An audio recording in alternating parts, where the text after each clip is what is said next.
So let's now look more closely at what Marx means by alienated labor. According to his analysis, workers are alienated in four respects, which I've got listed right here. They're alienated from the products of their labor, from the very act of production, from their species being, and from other humans. So I want to go through each of these in turn, and then we'll get a better sense of what he means by alienated labor. Okay, let's start with the first respect in which workers are alienated from the products of their labor.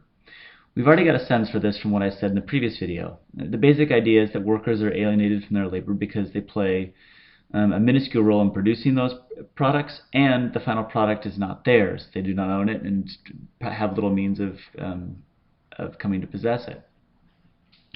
Now, if the workers are alienated from the products of their labor, it's probably no surprise that they're also alienated from the activity of production. So as Marx puts it on page 326, as we got over here, he says, right, therefore, right, the worker does not confirm himself in his work, but denies himself, feels miserable, not happy, does not develop free mental and physical energy, but mortifies his flesh and ruins his mind. Hence, the worker feels himself only when he's not working, and when he's working, he does not feel himself. He is at home when he is not working, and not at home when he is working. His labor is therefore not voluntary, but forced. It's a kind of forced labor. And right, as Marx goes on to say in the next page, he says, the result of all this is that the worker feels that he's acting freely only in his animal functions, eating, drinking, and procreating. Just think of your friends, right, who insist on having a happy hour drink just because they hate their job. Okay, let's talk now about how these workers are alienated from their species being. This is a bit more complicated, and the key passage is down here on page 328, which I've got right here. Marx explains that the species character of a man is his free conscious activity, whatever Marx means by this. He explains it in this next paragraph.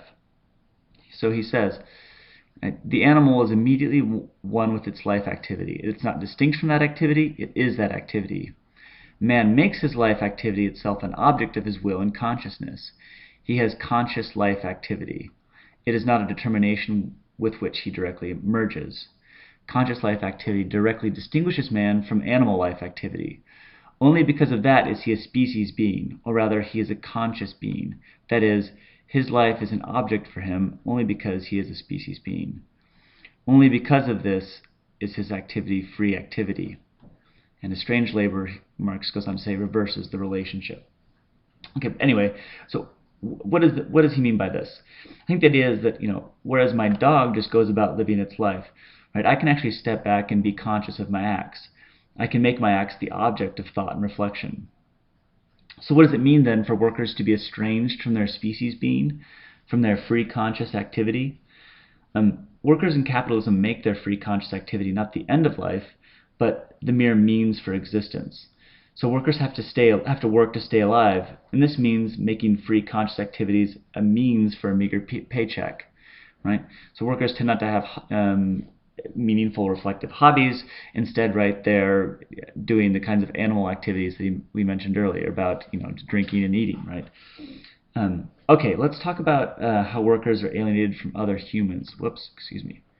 There we go. Workers are alienated from other humans. This last bit. Marx thinks that this follows from the previous sense of estrangement. Think about it. Insofar as I don't see myself in any of my products, or any products that other coworkers produce, which is to say, insofar as I don't see myself as having shaped any of the world around me, I also don't see any relationship with my fellow workers. They're just other cogs in the machine, so to speak. Okay, so these then are the four respects in which workers are alienated. In the précis, I want you to think more about the conception of human nature that underlies Marx's idea of a species being. And then I think we'll get a sense for why Marx thinks that humans cannot be fully human under modern capitalism.